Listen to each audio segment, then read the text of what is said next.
वैश्विक महामारी कोविड-19 के चलते पूरे देश के अस्पतालों में ऑक्सीजन के लिए हाहाकार मचा हुआ है। ऑक्सीजन की किल्लत के चलते कई अस्पतालों में लोगों की सांसों की डोर टूटने की लगातार खबरें मिल रही हैं। ऐसी विकट परिस्थिति में बोकारो से राहत की खबर मिली है। बोकारो स्टील प्लांट लगातार ऑक्सीजन की कमी को पूरा करने में लगा हुआ है। 50 टन लिक्विड ऑक्सीजन की दूसरी खेप ऑक्सीजन एक्सप्रेस ट्रेन लखनऊ के लिए रवाना हो गई है। बोकारो स्टील प्लांट अपनी क्षमता से ज्यादा ऑक्सीजन की आपूर्ति करने की योजना पर काम कर रहा है।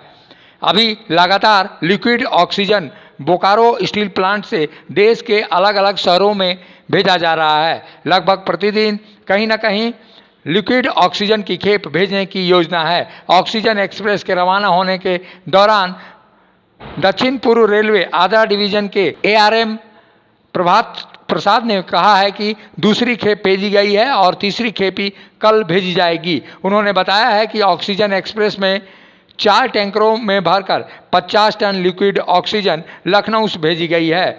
इस विषम परिस्थिति में रेलवे बोकारो स्टील की हर संभव सहयोग करने के लिए भी तैयार है।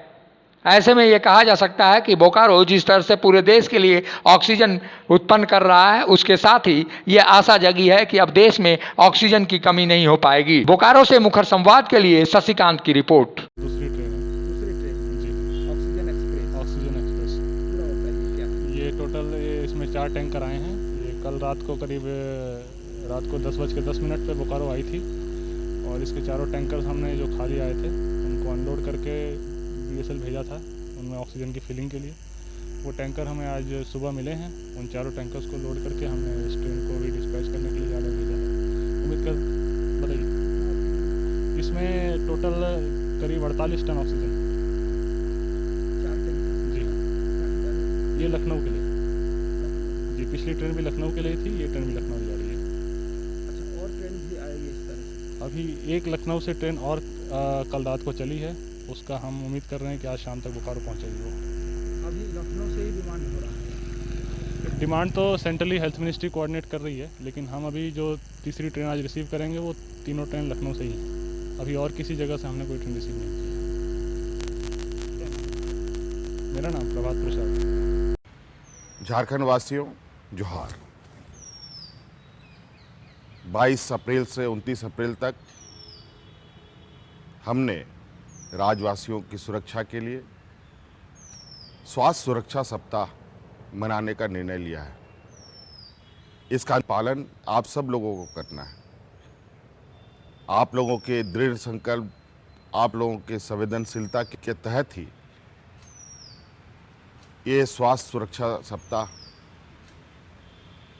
सफलतापूर्वक पूरा किया जा सकता है। हमारा उद्देश्य है हमारे राज्यवासी सुरक्षित रहें, झारखंड सुरक्षित रहे। मैं झारखंड के सभी नागरिकों से ये अपील करना चाहता हूँ कि अगले वर्ष जैसा लॉकडाउन लगा था और कोरोना चेन को ख़त्म करने में मदद किए थे, उसी प्रकार चूँकि ये संक्रमण बीमारी है कोरोना, एक दूसरे लोगों से फैलने की संभावना रहती है। वैसी स्थिति में मेरा यह अपील होगा कि सभी लोग घरों में रहें, सुरक्षित रहें और ये स्वास्थ्य सप्ताह जो मनाने का सरकार द्वारा निर्णय लिया गया है उसमें पूर्ण सहयोग करें और स्वस्थ रहें और सुरक्षित रहें। जब टूटती है आस, जब थकती है सांस, जब रूठते हैं अपने, मुंह मोड़ता है जमाना, जब अंगड़ाई लेता है संकल्प, फिर बनती है कहानी, बनते हैं अनमिट निशान। देखिए मेरे साथ संघर्ष की दास्तान।